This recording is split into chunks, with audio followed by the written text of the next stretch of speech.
กำลังฟังสวทแพร่ FM 91 MHz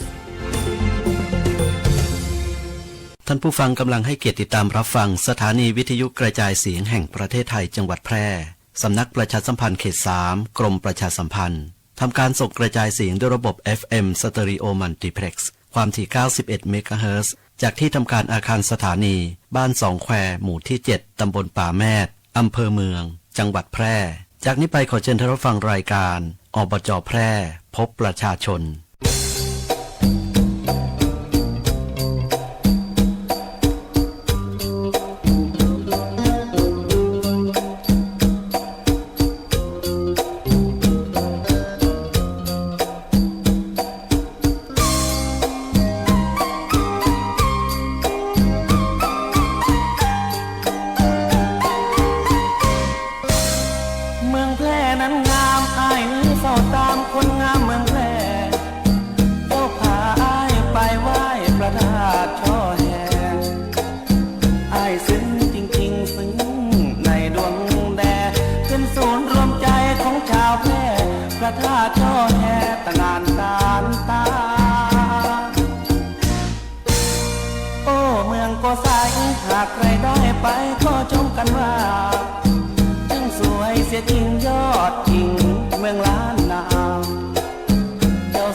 นวลน้องพาเดินไปไหว้เจ้าพ่อโพ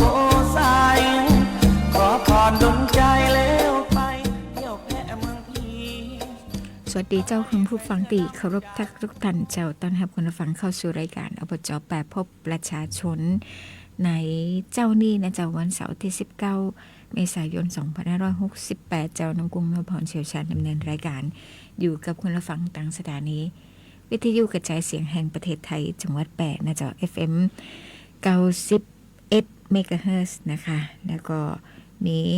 ออกอากาศผ่านทางวิทยุนะคะแล้วก็ออกอากาศผ่านทาง Facebook Live ของสวทแปรนะคะฝากกดไลค์กดแชร์คือสวทแปรจิมนะเจ้ากดไลค์กดแชร์เนาะเจ้าวันนี้ผ่านพ้นปีใหม่กันมาแล้วนะเจ้าปีใหม่เมืองเทศกาลสงกรานต์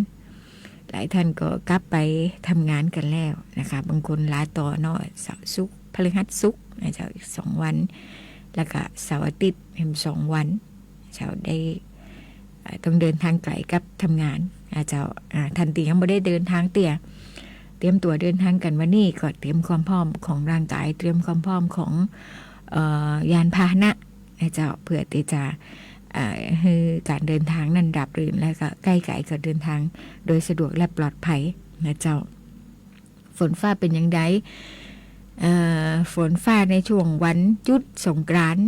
หลายท่านก็ได้สัมผัสแล้วนะเจ้าตกทวนหน้าเนาะแถบจะทุกอำเภอก็ว่าได้ก็แล้วก็วันที่17ที่ผ่านมานะเจ้าวันมหาสงกรานต์ของเมืองแปรนะคะวันแห่นั่นก็มวลงานสันเล่ากันไปนะเจ้าผ่านไปด้วยดีนะคะทุกอย่างทุกคนกระมวลกันแต่ตะวันนี่แทบจะบ่มีอย่างกินเลยนะคะอย่างที่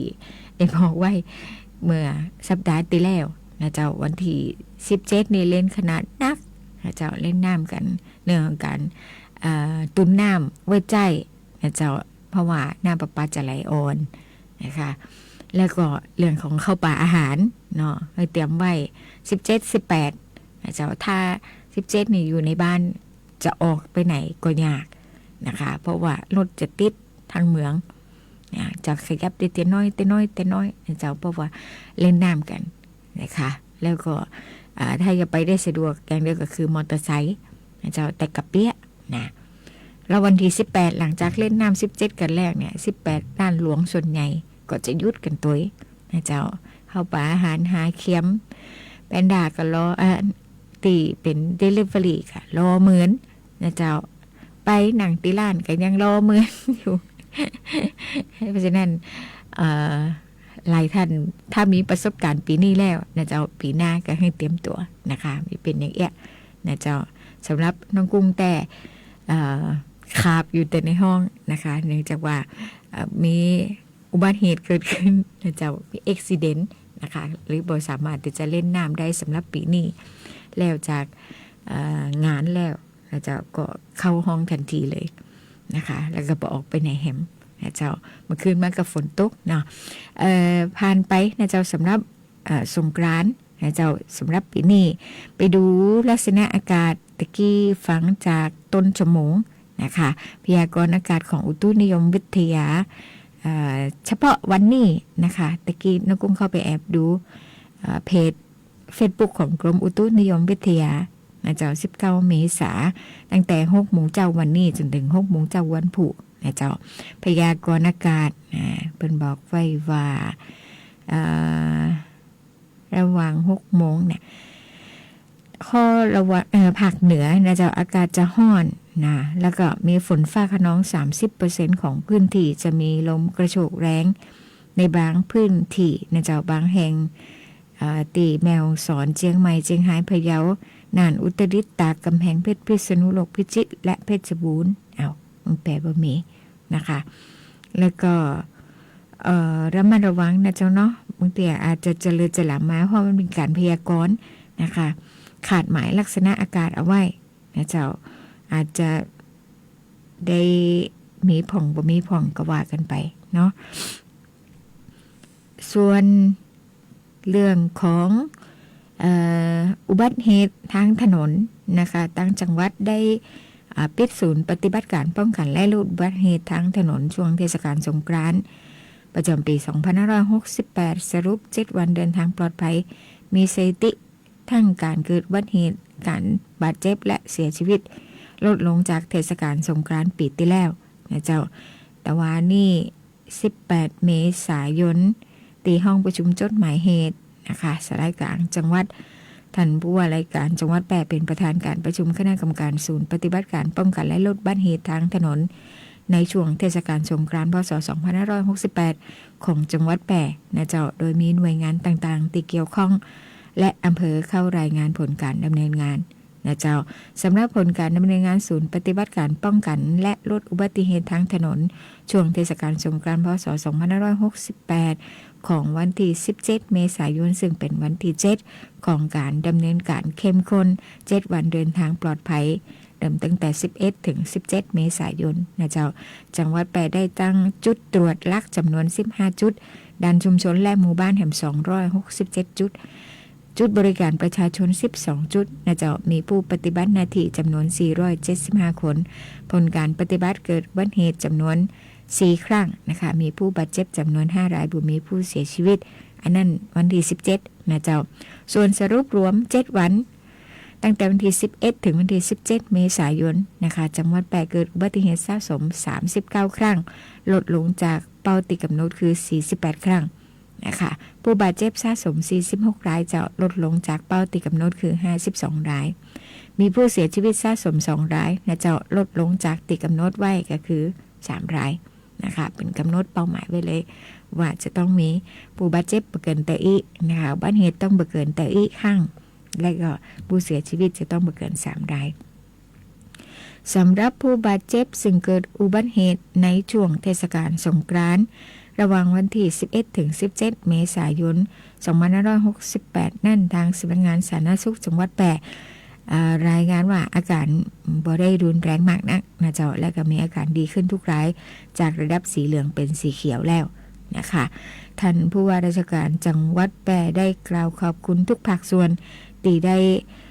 ช่วยกันดูแลและอำนวยความสะดวกเพื่อให้เกิดความปลอดภัยทางถนนแก่พี่น้องประชาชนในช่วงเทศกาลสงกรานต์ที่ผ่านมาพร้อมกับกล่าวแสดงความเสียใจกับครอบครัวผู้ประสบอุบัติเหตุจนเสียชีวิตทั้ง2 รายนะคะแล้วก็เร่งรัดการจ่ายเงินค่าสินไหมทดแทนตัวนะเจ้าแล้วก็ขอให้ทางสำนักงานป้องกันและบรรเทาสาธารณภัยซึ่งเป็นฝ่ายเลขาของคณะกรรมการศูนย์อำนวยความปลอดภัยทางถนนจังหวัดแปรดำเนินการถอดบทเรียนในอุบัติเหตุที่เกิดขึ้นโดยเฉพาะจุดที่เกิดเหตุที่ทำให้คนเสียชีวิตและก็จุดที่เกิดอุบัติเหตุใหญ่สายอำเภอรอง นะเจ้าเพื่อที่จะนำมาวิเคราะห์สาเหตุด้านต่างๆและก็แจ้งหน่วยงานที่เกี่ยวข้องเพื่อดำเนินการแก้ไขปรับปรุงให้ดีและมีประสิทธิภาพมากยิ่งขึ้นรวมไปถึงเพื่อเตรียมความพร้อมในการดำเนินการในช่วงของเทศกาลปีใหม่คือพศ 2569 นะเจ้าในการเฝ้าระวังและการดูแลความปลอดภัยทางถนนแก่ประชาชนและนักท่องเที่ยวซึ่งจะเดินทางกลับภูมิลำเนาแห่งครั้งหนึ่งเพื่อลดการสูญเสียชีวิตและทรัพย์สินของประชาชนในทุกช่วงเทศกาลและช่วงปกติตัวนะเจ้านี่ก็เป็นการแถลงปิดศูนย์ปฏิบัติการป้องกันและลดอุบัติเหตุทางถนนในช่วงเทศกาลสงกรานต์นะเจ้าประจำปี 2568 7 วันเดินทางปลอดภัย 11-17 เมษายนนะเจ้าที่อบจ.แปรเนินที่ 17 เมษายนที่ผ่านมาก็หลังจากที่คณะผู้บริหารนะเจ้าสมาชิกสภาและก็หัวหน้าส่วนราชการขององค์การบริหารส่วนจังหวัดไปรวมรดน้ำดำหัวนะเจ้าท่านผู้ว่าราชการจังหวัดแปรนะคะตีจวนผู้ว่าแล้วนะเจ้าแล้วก็ส่วนหนึ่งก็มาตีส่งน้ำหลวงพ่อเจ้าคณะจังหวัดนะเจ้าเสร็จแล้วก็ขับสู่ที่ตั้งตีเอาไปบ้านท่านสสก่อนนะเจ้าบ้านท่านสสวรวัฒน์เพื่อรดน้ำดำหัวท่านสสวรวัฒน์และท่านสสนิยมนะเจ้านี่แคมก็แฮมท่านหนึ่งสสนายแพทย์ทศพรนะเจ้าทั้ง3ท่านแล้วก็ท่านนายกก็กลับมาตีส่วนสาธารณะเฉลิมพระเกียรติภายในสนามกีฬาองค์การบริหารส่วนจังหวัดแปรนะเจ้าวันนั้นก็มีคณะของหัวหน้าส่วนราชการประจำจังหวัดต่างๆนะเจ้าในจังหวัดแปรนะหัวหน้าส่วนราชการต่างๆที่เป็นส่วนราชการประจำจังหวัดนะคะหลายหน่วยงานเข้าไปรวมใช้เก้าดำหัวเทนนายกนะเจ้าคณะผู้บริหารประธานสภานะเจ้าแล้วก็มีส่วนมีเด็กนะท่านนายกองค์กรปกครองส่วนท้องถิ่นนะเจ้าก็จะเป็นอบต.นะนายกองค์การบริหารส่วนตำบลพร้อมเจ้าหน้าที่นะคะแล้วก็เทศบาลนะเจ้ามีคณะเจ้าหน้าที่ท่านปลัดนะคะที่ปฏิบัติหน้าที่ท่านนายกอยู่นะเจ้าแล้วก็ผู้สมัครนะคะก็มีหลายเทศบาลตำบลนะเจ้าแล้วก็มีคณะของเทศบาลเมืองนะเจ้าผู้สมัครสมาชิกสภาเทศบาลผู้สมัครนายกเทศมนตรีนะเจ้าติไปรวมหัวน้ำดำหัวนะคะมีท่านกำนันผู้ใหญ่บ้านผู้นำท้องที่นะคะของหมู่บ้านต่างๆและก็มีพี่น้องประชาชนโดยทั่วไปนะเจ้าเข้าไปรวมชาเก้าดำหัวคณะผู้บริหารขององค์การบริหารส่วนจังหวัดแปรนะเจ้าปีนี้ท่านนายกก็ยืนนะเจ้าตั้งแต่ประมาณ 10 โมงเกิงนะคะ11 โมงปลายกันยังแถวกันยังบ่เสี่ยงแต่นะเจ้าท่านก็เลยถามว่าถ้าผมจะเดินออกไปให้ทุกคนอยู่ติเกาแล้วค่ะคณะผู้บริหารเดินไปหาเนี่ยจะง่ายก็นะเจ้าก็เป็นนิมิตใหม่นะคะของอบจ.แปรนะเจ้าก็ตัดแถวท่านนายกละเสร็จแล้ว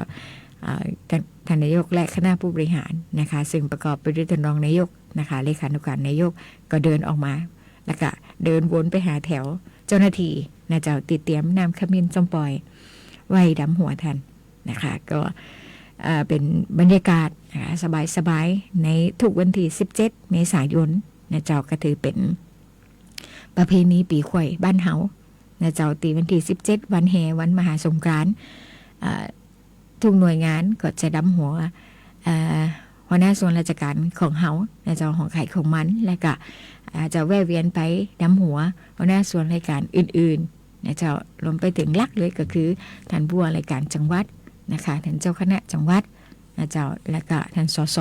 จนมาถึงนายกอบจ.นะคะหลังจากนั้นก็จะไปรวมขบวนแห่มหาสงกรานต์เนี่ยเจ้าของเทศบาลเที่ยงเกิงนะติไปรวมกันนะหลังจากนั้นสักบ่ายโมงเกิงขบวนแรกก็ออกนะเจ้าปีนี้อบจ.แปรเป็นขบวนที่3นะคะขบวนก็ง่ายๆเจ้าบ่ได้มีอย่างหลายนะคะสวมเสื้อหม้อห้อมเนาะเพราะบ้านเฮาหนุ่งหม้อห้อมแต่งามตาเนี่ยเจ้าสวมเสื้อหม้อห้อมไปรวมแล้วก็มีขบวนของไลแดนชมรมไลแดนอบจ.น นะเจ้าตีเต้นในขบวนตัวแล้วก็มีรถที่เป็นรถแห่นะเจ้ารถเครื่องเสียงนะมีเล่นเหมือนเล่นสดบนเทเลอร์นะเจ้ามีนางสงกรานต์รวมขบวนนะคะแล้วเซตกันไปนะเจ้า18กลับเข้าสู่ภาวะการทำงานปกตินะคะแต่ว่านี่นะก็ท่านนายกก็ได้เชิญนะเจ้าหัวหน้าส่วนราชการภายในขององค์การบริหารส่วนจังหวัดเข้าร่วมประชุมติดตามงานทันทีนะเจ้าหลังจากที่ยุดยาวไปตั้งแต่วันที่12นะคะจนกระทั่งถึงวันที่17นะเจ้าก็ยังปฏิบัติงานได้ผงไปได้หลายนะคะเพราะ17กับเป็นประเพณีบ้านเฮานะเจ้าตียังต้องมีงานอยู่นะคะงานสงกรานต์18กับประชุมติดตามงานทันทีนะเจ้างานตีทำอยู่คืบหน้าไปถึงไหนนะคะจะมีอย่างตีโครงการอย่างตีจะเริ่มสตาร์ทในช่วงของปลายเมษาพฤษภาคมนะเจ้าแล้วโครงการไหนทำหรือบ่ทำนะมีการทบทวนนะเจ้าเป็นการประชุมรวมกันตะวันนี้นะเจ้าซึ่งในห่วงระหว่างวันหยุดนะคะท่านนายกก็ได้ท่านนายกพร้อมคณะผู้บริหารนะคะก็คือท่านรองนายก2ท่านนะเจ้าท่านพิภพฐานะวุฒิพงษ์แล้วก็ท่านวิทิแสงสุพรรณนะเจ้าเลขานุการแหมมีท่านเลขาจักรินนะคะคุณป้าสุรีแล้วก็ท่านเสรีทรงศักดิ์นะเจ้า3ท่านก็ทุกคนมีภารกิจนะคะในห่วงของวันหยุดนะเจ้าโดยการออกไป แต่นายกมอบหมายนะเจ้าให้ไปร่วมกับชมรมผู้สูงอายุต่างๆนะเจ้าวันในหนึ่งในวันผู้สูงอายุนะเจ้าเนาะแล้วก็รดน้ำดำหัวนะคะไปเกือบในทุกๆตำบลทุกๆอำเภอนะเจ้าแล้วก็ส่วนตีท่านนายกไปเองนี่ก็จะมีงานไหว้สาพระธาตุเสด็จสำเร็จสมปรารถนานะเจ้าตีนาจักก็แล้วก็มีประเพณีแห่ไม้งามค่ำสีมหาโพธิ์ของวัดคุ้มของธรรมนะเจ้าวันที่11และ12เมษายนที่ผ่านมานะเจ้าหลังจากนั้นก็ไปรวมรดน้ำดำหัวนะคะผู้สูงอายุนะคะหลายๆตำบลด้วยกันนะเจ้าเนาะส่วนงานของอบจนะเจ้าแต่วันนี้น้องกุ้งมีเจ้าที่ได้อัปโหลดบางอย่างนะคะลงไปข่าวประชาสัมพันธ์ก็แล้วกันนะเจ้าสำหรับโรงพยาบาลส่งเสริมสุขภาพตำบลจำนวน2แห่งเปิดรับสมัครนักวิชาการสาธารณสุขนะเจ้าแห่งแรกนะคะรพสต.วังฟ่อนนะเปิดรับสมัครนักวิชาการสาธารณสุขนะเจ้าเป็นลูกจ้างชั่วคราวจำนวน1ตำแหน่งคุณสมบัติเพศชายหรือหญิงก็ได้อายุ22ถึง35ปีนะเจ้ามีวุฒิปริญญาตรีด้านสาธารณสุขศาสตร์บัณฑิตนะสาธารณสุขชุมชนหรือคุณวุฒิอย่างอื่นตีเทียบได้ในระดับเดียวกันหรือสูงกว่านะคะเอกสารในการสมัครนะเจ้าหูปถ่ายหน้าตรง2ใบสำเนาบัตรประจำตัวประชาชนสำเนาทะเบียนบ้านสำเนาวุฒิการศึกษาและสำเนาใบแสดงผลการศึกษา1ฉบับนะเจ้าค่าจ้างเงินเดือน 11,910 บาทนะเจ้าแล้วก็จะได้มีค่าตอบแทนพิเศษช11แหม 2,200 บาทรับสมัครตั้งแต่วันที่10ถึง23เมษายน2568ในวันและเวลาราชการนะเจ้าสอบถามตีรพสต.วังฟ่อน0882672857นะเจ้า0882672857ส่วนรพสต.พระหลวงนะคะโรงพยาบาลส่งเสริมสุขภาพตำบลพระหลวงเปิดรับสมัครนักวิชาการสาธารณสุขแห่งเช่นกันนะเจ้า1ตำแหน่งในอัตราของลูกจ้างชั่วคราวนะเจ้าอันนี้รับสมัครไปจนถึงวันที่25เมษายนเนี่ยตีนี้คุณสมบัติรับเพศหญิงนะเจ้าอายุ22ถึง40ปีวุฒิการศึกษาก็จะต้องมีปริญญาตรีสาธารณสุขศาสตร์บัณฑิตสาธารณสุขชุมชนหรือคุณวุฒิอย่างอื่นตีเทียบได้ในระดับเดียวกันหรือสูงกว่านะคะเอกสารในการรับสมัครเหมือนกันเลยนะเจ้าแต่ที่นี่เอาหูปถ่ายใบเดียวนะคะหน้าตรง1ใบสำเนาบัตรประจำตัวประชาชนสำเนาทะเบียนบ้านวุฒิการศึกษาสำเนาแสดงผลการศึกษา1ฉบับอันนี้ฮะเอาขอใบรับรองแพทย์ตัวนะเจ้าตะกี้เปิดไปถามหาเนาะ สอบถามได้ตีรพสตพัดหลวงนะเจ้า054-543-451 054-543-451 อัตราเงินเดือนเต่ากันนะเจ้า 11,910 บาท แล้วก็มีช11ก็คือค่าตอบแทนพิเศษแถม 2,000 บาทนะคะนี่ก็เป็นส่วนของโรงพยาบาลส่งเสริมสุขภาพตำบลนาเจ้าตีรับสมัครลูกจ้างชั่วคราวไปปฏิบัติงานในรพสตทั้งวังฟอนแล้วก็พาดหลวงนะคะเดี๋ยวขออนุญาตพักสักกำหนึ่งนะเจ้ามาดูกันว่าสัปดาห์หน้าอบจ.แปจะมีโครงการดำเนินการอย่างพ่องแล้วก็ส่วนของเครื่องจักรกลนะเจ้าติสัปดาห์ที่ผ่านมาก่อนปีใหม่เนาะเพราะว่าสัปดาห์ตีแล้วน้องกุ้งไม่ได้อู้ถึงเครื่องจักรนะคะเพราะว่ามีแขกรับเชิญพิเศษนะเจ้าเดี๋ยวก็จะมาบอกถึงการปฏิบัติงานของเครื่องจักรอบจ.นะเจ้ารวมไปถึงแผนที่จะออกไปหน้างานในสัปดาห์ต่อไปรวมไปถึงเดือนพฤษภาคมตัวนะเจ้าขออนุญาตพักสักก้ามหนึ่งค่ะ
สัปดาห์หน้ากันนะเจ้า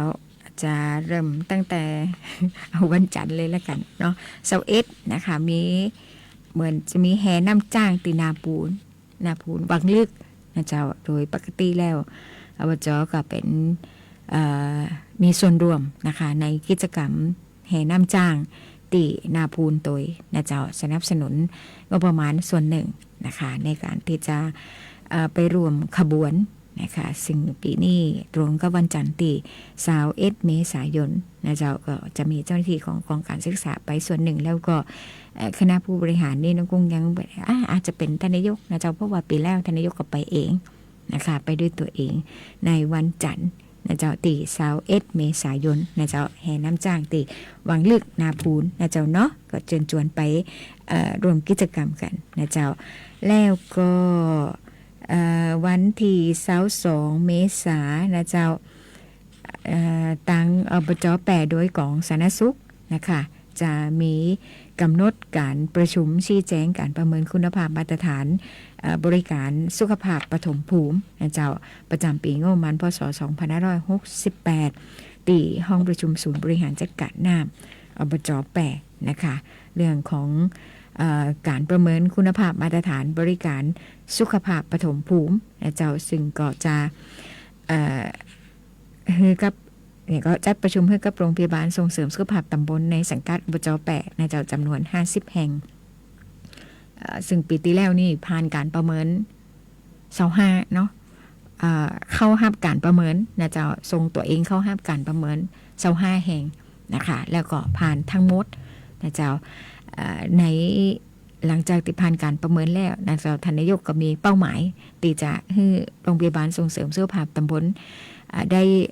ผ่านการประเมินคุณภาพมาตรฐานบริการสุขภาพปฐมภูมิเพิ่มขึ้นเป็นเท่าตัวนะคะปีนี้ก็เลยมีเป้าหมายจำนวน50 แห่งนะคะก็เอา50 แห่งนี่เข้าไปติวแล้วเข้าไปติวก่อนนะเจ้าก็จะมีการบรรยายในหัวข้อต่างๆว่าจะเป็นเกณฑ์คุณภาพและมาตรฐานในการให้บริการสุขภาพปฐมภูมินะเจ้าเรื่องของระบบบริหารจัดการการจัดการการจัดบุคลากรและศักยภาพในการให้บริการนะเจ้าสถานที่ตั้งของหน่วยบริการอาคารสถานที่สิ่งแวดล้อมนะเจ้าและระบบด้านสารสนเทศนะเจ้าเพราะว่ามันจะมีตัวชี้วัดต่างๆตีตั้งข้อว่าสาธารณสุขนะเจ้าหรือว่าสำนักงานสาธารณสุขจังหวัดหรือกระทรวงสาธารณสุขกำหนดมานะคะเราจะต้องทำมือได้ตามเกณฑ์ตัวชี้วัดนั้นๆนะคะเพื่อที่จะได้คุณภาพมาตรฐานการบริการสุขภาพปฐมภูมินะเจ้าแล้วก็จะมีตะกี้นั้นว่าไปนี่เป็นส่วนที่1ถึงส่วนที่4นะเจ้าส่วนที่5นั่นจะเป็นด้านระบบบริการสุขภาพปฐมภูมิด้านที่6จะเป็นด้านระบบห้องปฏิบัติการด้านแพทย์ด้านการแพทย์และการสาธารณสุขนะเจ้าด้านที่7จะเป็นด้านการบริการเภสัชกรรมและงานคุ้มครองผู้บริโภคด้านสุขภาพนะคะแล้วก็ด้านที่8จะเป็นระบบการป้องกันและควบคุมการติดเชื้อนะเจ้าทั้งหมด8ด้านนะคะจะต้องทำตัวชี้วัดทั้ง8ด้านนี้นะเจ้าโรงพยาบาลส่งเสริมสุขภาพตำบลจำนวน50 แห่งนะคะเป้าหมายนะในปีงบประมาณ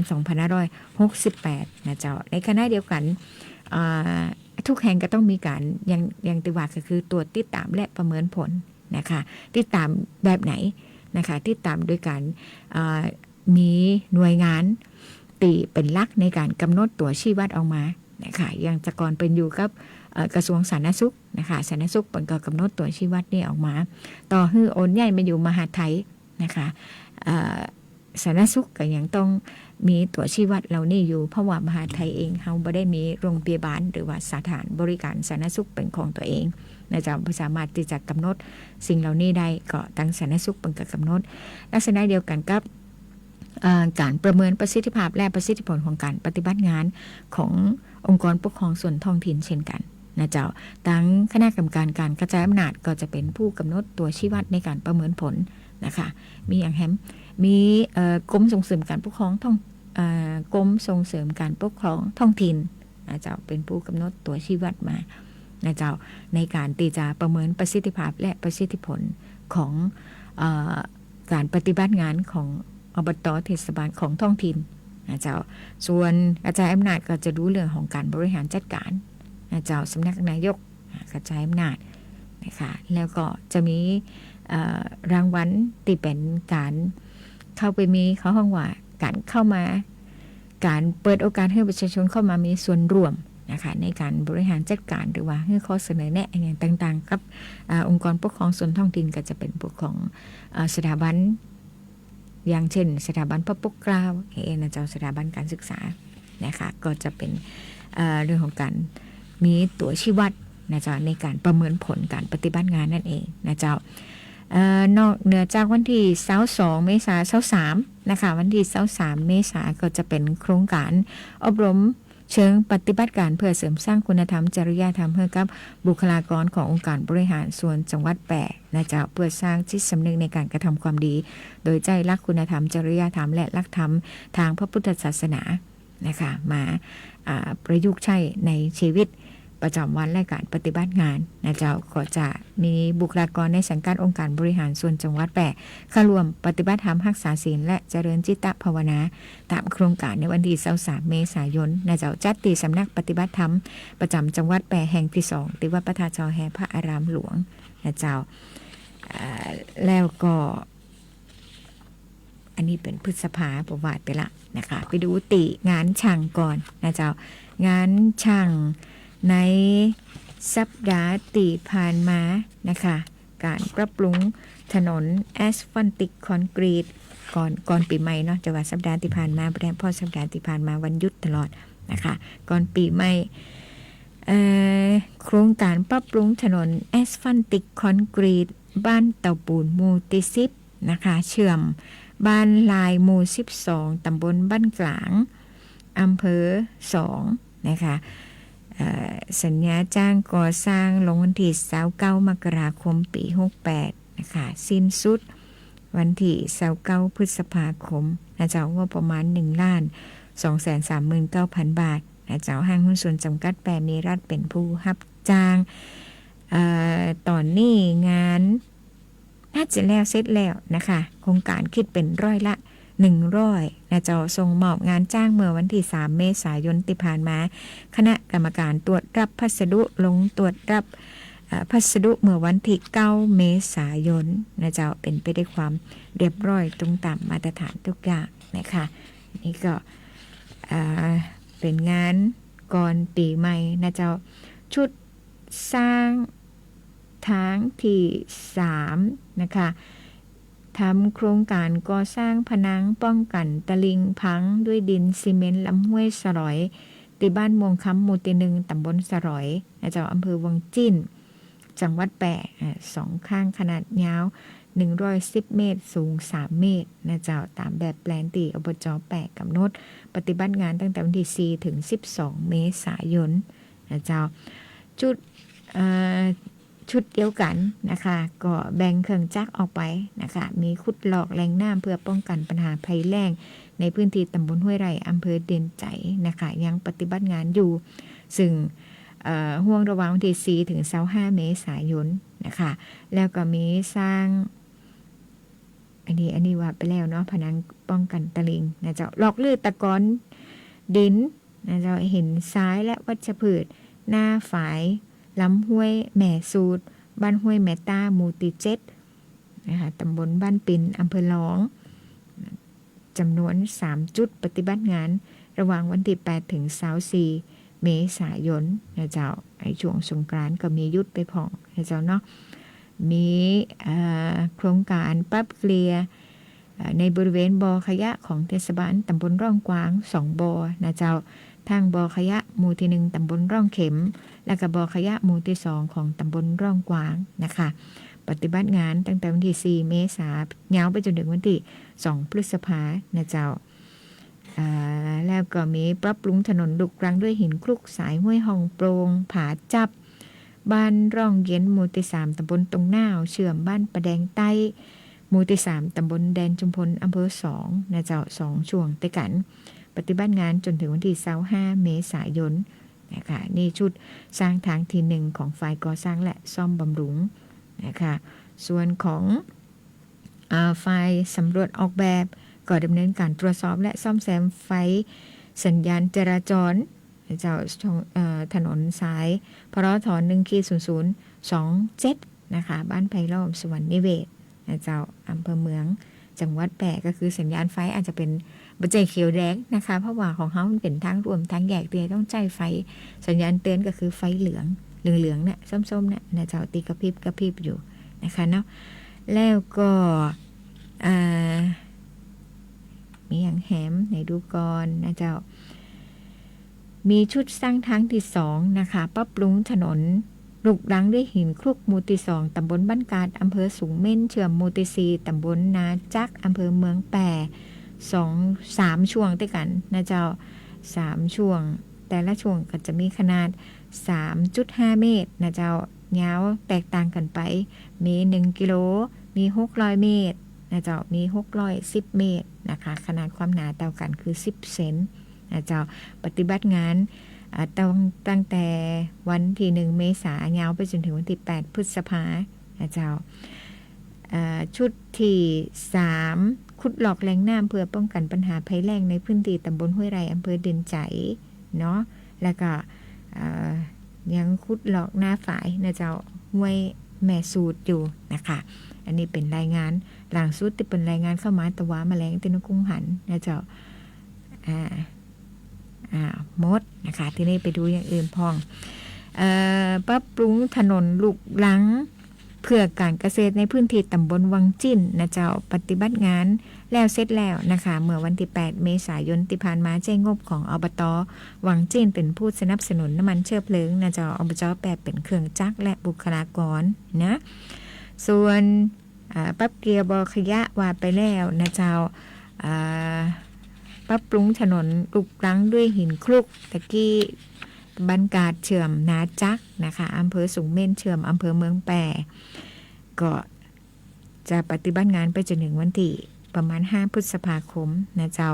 ป้องกันตะลิงพังด้วยดินซีเมนต์ตีลำห้วยสลอยวานแล้วนะคะแล้วเสร็จแล้วตั้งแต่วันที่12เมษายนนะเจ้าส่วนโครงการปรับปรุงถนนลูกรังด้วยหินคลุกสายห้วยหองโปงบ้านผาจับบ้านรองเย็นหมู่ที่3ตำบลตุงน่าวเชื่อมประแดงใต้หมู่ที่3ก็จะแล้วเสร็จประมาณวันที่25เมษายนนะเจ้าอันนี้เป็นงานทำเองนะคะประสานแผนรวมกันนะเจ้ากับอบต.และอบต.ในพื้นที่นะคะส่วนของการซ่อมแซมฝายชะลอน้ำนะเจ้าฝ่ายแกนดินซีเมนต์ฝ่ายชะลอน้ำตีดอยผีบ้านห้วยไม้หมู่ที่17ตำบลห้วยไม้อำเภอ2ก็ปฏิบัติงานวันที่4ถึง11เมษายนนะเจ้าแล้วเสร็จไปเรียบร้อยจะมีโครงการพัฒนาแหล่งน้ำลำห้วยห่องเบิกนะเจ้าบ้านนันทารามหมู่ที่1ตำบลแม่ยมอำเภอเมืองแปะนะคะกว้าง10ถึง20เมตรนะเจ้ายาวประมาณ1กิโลนะจะเริ่มปฏิบัติงานตั้งแต่วันที่21เมษายนนะเจ้ายาวไปจนถึงวันที่29เมษายนจำนวน7วันติดกันนะเจ้าอันนี้ใช้งบประมาณของอบต.แม่ยมนะคะดำเนินการแล้วก็อบจ.แปลเป็นเครื่องจักรนะเจ้าแล้วก็คนขับนะคะลงไปปฏิบัติงานวันนี้ยังมีน้อยเดียวนะเจ้าเนื่องจากว่าสัปดาห์ที่ผ่านมาเขาไม่ได้ทำงานเนาะ วันหยุดนักนะเจ้าแฮมงานหนึ่งนะคะเป็นงานก่อสร้างผนังป้องกันตะลิงพังด้วยดินซีเมนต์บ้านแม่ขมิงนะคะหมู่ที่2ตำบลสรอยอำเภอวังจิ้นจังหวัดแปะนะคะก็จะทำ2ข้างเหมือนกันขนาดยาว100เมตรสูง4เมตรนะเจ้าจะออกปฏิบัติงานวันที่21เมษายนก็คือเริ่มวันจันทร์นี้นะเจ้า21เมษายนถึง29เมษายนนะเจ้าอันนี้ใจเป็นงานทำเองนะเจ้าขององค์การบริหารส่วนจังหวัดแปะไปดูไฟสุขาภิบาลนะเจ้าบ่ได้มีอย่างไฟสุขาภิบาลก็ทำงานทั่วไปนะเจ้าส่งน้ำให้กับสำนักงานตรวจบัญชีสหกรณ์จังหวัดแปะนะคะทำความสะอาดหอประชุมเก็บอุปกรณ์นะเจ้าตรวจเช็คเตาเผาขยะนะคะและก็ฮดน้ำในช่วงก่อนแดดเนาะติบ่มีฝนนะคะก็นำรถน้ำมา รดน้ำนะก็ไม่ก็ตอกนะคะสนามหญ้าภายในสนามกีฬาองค์การบริหารส่วนจังหวัดรวมไปถึงสวนสาธารณะเฉลิมพระเกียรติในสนามกีฬาองค์การบริหารส่วนจังหวัด8ตุยนะเจ้า6 โมง 50 นาทียังมีแหม10 นาทีก่อนแต่ข่าวกระมดแล้วนะคะ ข่าวหมดแล้วนะเจ้าเพราะว่าสัปดาห์ที่ผ่านมาอย่าบอกบ่ได้ปฏิบัติงานนะเจ้าแต่ว่าในส่วนของการจัดกิจกรรมนะคะเดือนหน้าตะกี้ขาดไปอันหนึ่งบ่ใช่ขาดละเพราะว่าเว้นไปอันหนึ่งเพราะว่ามันจะมีเดือนหน้าปุ้นนะคะแต่ว่าเราจะจัดโครงการอบรมเชิงปฏิบัติการแจ้งเหตุฉุกเฉินและก็ช่วยฟื้นคืนชีพขั้นพื้นฐานนะเจ้าของอบจแปรในส่วนของกองสาธารณสุขนะคะอันนี้จะเป็นส่วนของศูนย์รับแจ้งเหตุและสั่งการการแพทย์ฉุกเฉินองค์การบริหารส่วนจังหวัดแปรหรือ1669นะเจ้าก็จะจัดฝึกอบรม2รุ่นด้วยกันรุ่นนี้เป้าหมายก็จะเป็นน้องๆนักเรียนนะคะบุคลากรเจ้าหน้าที่ในสังกัดขององค์การบริหารส่วนจังหวัดแปรจัด2รุ่นนะเจ้ารุ่นละ60 คนปุ่นจะไปอบรมในช่วงวันที่21-22 พฤษภาคมนะเจ้า22 ถึง 23 พฤษภาคมนะเจ้าตีห้องประชุมศูนย์บริหารจัดการน้ำเช่นกันช่วงนี้ห้องประชุมตีสำนักงานอบจก็จะมีห้องประชุมน้อยๆนะเจ้าเป็นห้องประชุมปฏิบัติการนายกนะคะก็คือข้างห้องทำงานแต่นายกก็จะรองรับได้ประมาณ1ก็เต็มทีละนะคะสำหรับการประชุมหัวหน้าส่วนหรือประชุมกลุ่มย่อยได้อยู่นะเจ้าแต่ว่าถ้าเป็นใหญ่เลย50-60 คนนี่บ่ได้นะเจ้าอาจจะต้องใจตีห้องประชุมสภาองค์การบริหารส่วนจังหวัด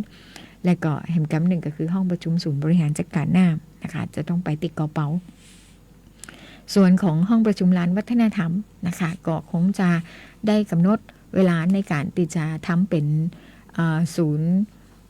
TCDC นะเจ้าก็สร้างสรรค์งานออกแบบนะคะตีของ TCDC เป็นได้ทำไว้นะคะของจังหวัดแปรนะคะซึ่งตั้งอบจนะคะสภาของอบจก็ได้อนุญาตให้ใจห้องประชุมนั่นนะคะในการที่จะปรับอาคารให้เป็นศูนย์สร้างสรรค์การออกแบบนะเจ้าซึ่งในส่วนถ้าแล้วเสร็จนะคะก็จะเน้นนักไปพวกการออกแบบผลิตภัณฑ์อย่างนะเจ้าเป็นเหมือนห้องสมุดงานศิลป์ต่างๆนะคะอาจจะมีการจัดแสดงพวกนิทรรศการหรือกิจกรรมอย่างต่างๆเกิดขึ้นนะคะภายในนะเจ้าก็เดี๋ยวเราดูนะคะว่าเปิ่นจะเริ่มปรับปรุงมาได้นะเจ้าเพราะว่าห้องประชุมตอนนี้ยังใจไปแล้วนะคะอาจจะทำในเร็วๆนี้นะคะส่วนของเรื่องอื่นๆก็คงจะบ่มีอย่างนะเจ้าอาจจะขอให้ตั้งสบทเปิดเพลงไปจนกว่าจะจบรายการนะคะก็จะบ่มีนะผม7 นาทีนะเจ้า แล้วคุณก็จะได้ยั่งก่อนออกอากาศไปสักน้อยหนึ่งนะคะแต่ก็คงบ่เป็นอย่างนะเจ้าหลายท่านก็